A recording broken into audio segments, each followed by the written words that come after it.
Hello and welcome back. Today we're doing something a little different. I'm going to be ranking the 16 personality types based on how extroverted they are.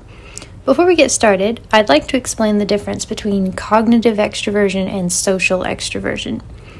Cognitive extroversion is just whether or not your first function is extroverted, like if you're using extroverted feeling first or extroverted sensing. This is what makes the first letter of your personality type an E or an I.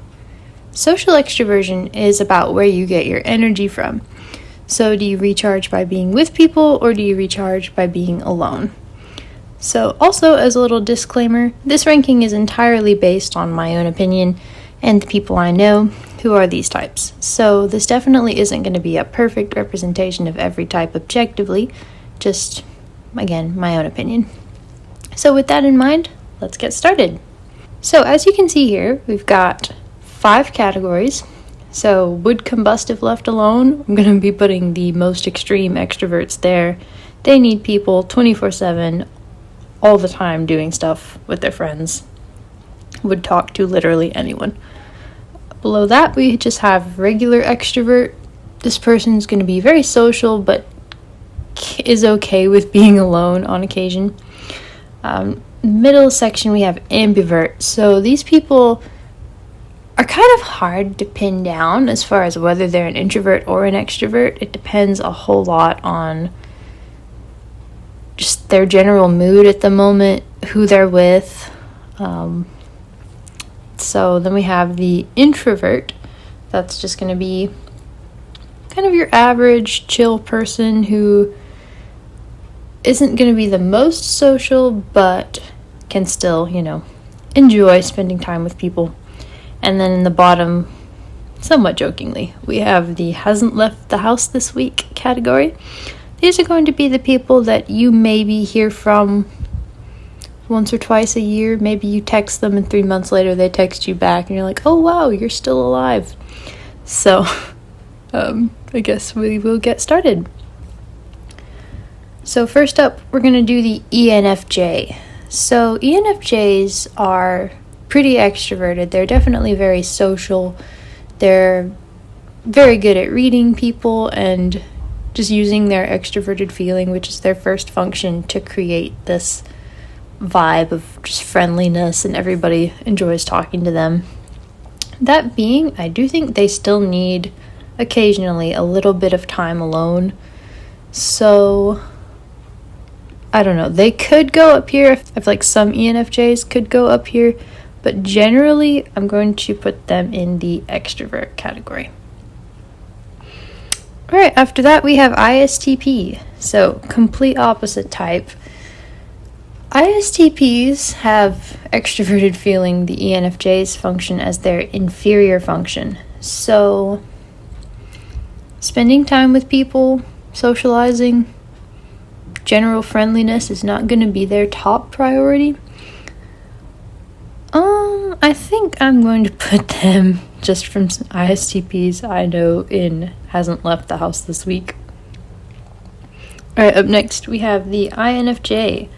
So INFJs are kind of tricky. A lot of times they can come off sort of like an ENFJ just because they're really good, again, with that extroverted feeling.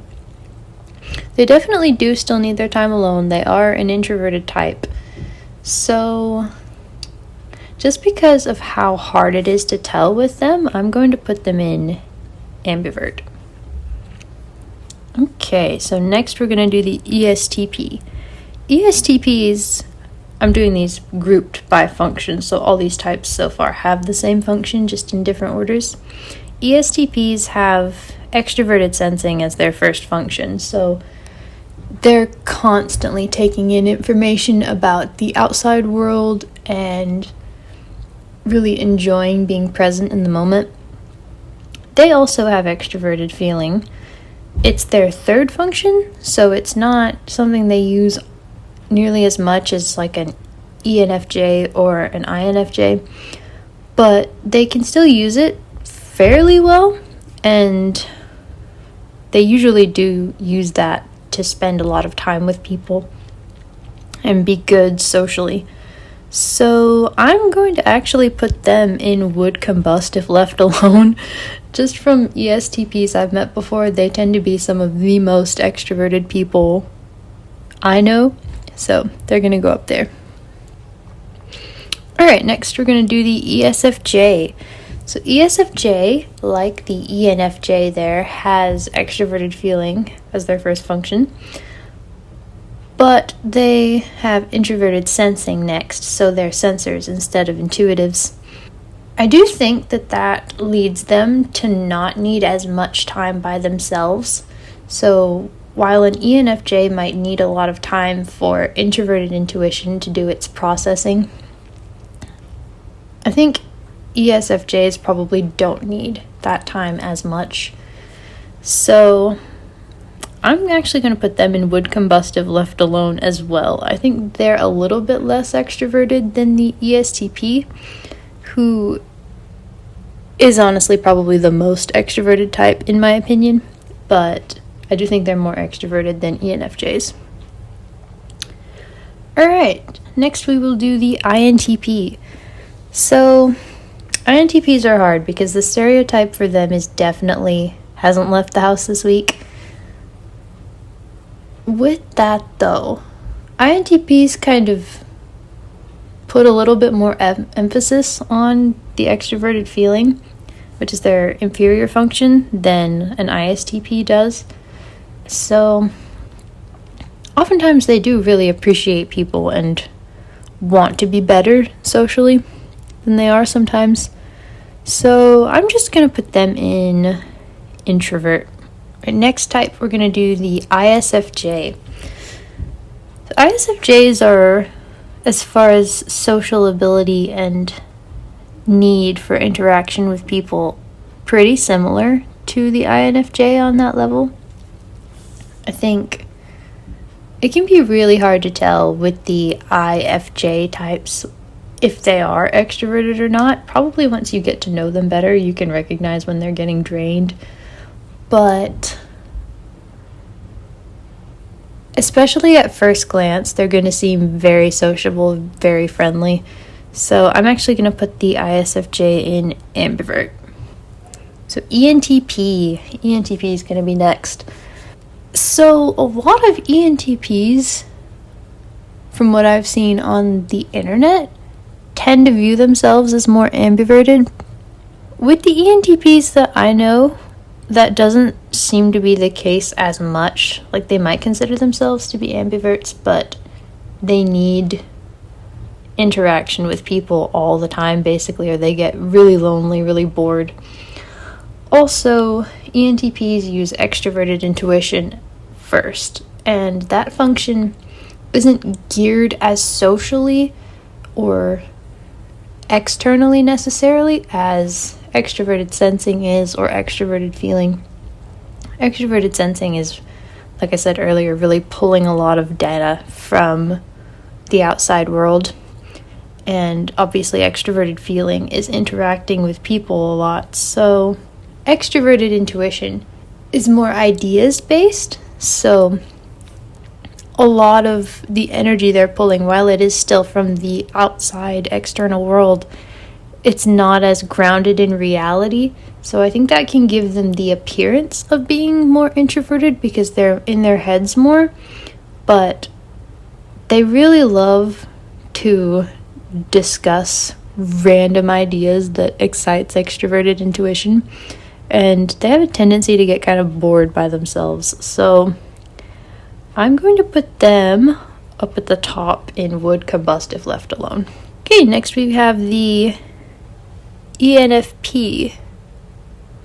Sorry, no we don't. Next we have the ENTJ. So ENTJs are hard. They have TE as their first function, so extroverted thinking. They're definitely less motivated socially, just from a relationship perspective. So they're not going to be people who just love spending time with people for the sole purpose of spending time with people. That being, ENTJs are extremely motivated, extremely goal-oriented. So to be that driven, you have to spend a lot of time with people, networking, building relationships so that you can get what you want out of life. So that being, of ENTJs I've met before, they might not come off as the most extroverted people, but especially if they have some goal in mind or something they're trying to achieve, they spend a lot of time with people. So I'm going to put them in extrovert. Okay, up next we have the ISFP. So ISFPs, there's a lot of variety. I mean, like there always is with introverted feeling types. A lot of them can be very social, and they tend to be really, in my opinion, just really nice people to talk to. But that being, when they do use up their extroversion, so to speak, they really just need their time alone. So for that reason, I'm going to put them in introvert. All right, we're going to do the INTJ next. So INTJs, kind of like the ENTJs, are a little hard. So of INTJs I know, something I've noticed with them is if they have a goal in mind or if they have some purpose they're trying to achieve, they have no problem talking to people. They can be very sociable. If they don't have something they're actively working towards at the moment, then yeah, they're not leaving their house. They're just going to sit in the dark and enjoy being alone. Even with that though, INTJs typically do have some goal or something they're working towards. So if they don't have a goal, I would put them in hasn't left the house this week. But most INTJs I know are very driven, goal-oriented people. So I am going to actually put them in maybe ambivert, honestly. Because just of how extroverted they can seem when they are trying to achieve something. Next we have the ESFP. So ESFPs, they do have extroverted sensing as their first function, like the ESTP at the top there. A lot of them though, they can be really chill, and I know that kind of goes against the stereotype they have of being the life of the party all the time, being super extroverted. I think I'm going to put them in regular extrovert just because they do have the ability to chill. A lot of the people on the top row do not have that. So, right, next type we're going to do is the ESTJ. ESTJs, again, use extroverted thinking as their first function. So they can for sure be pretty goal-oriented.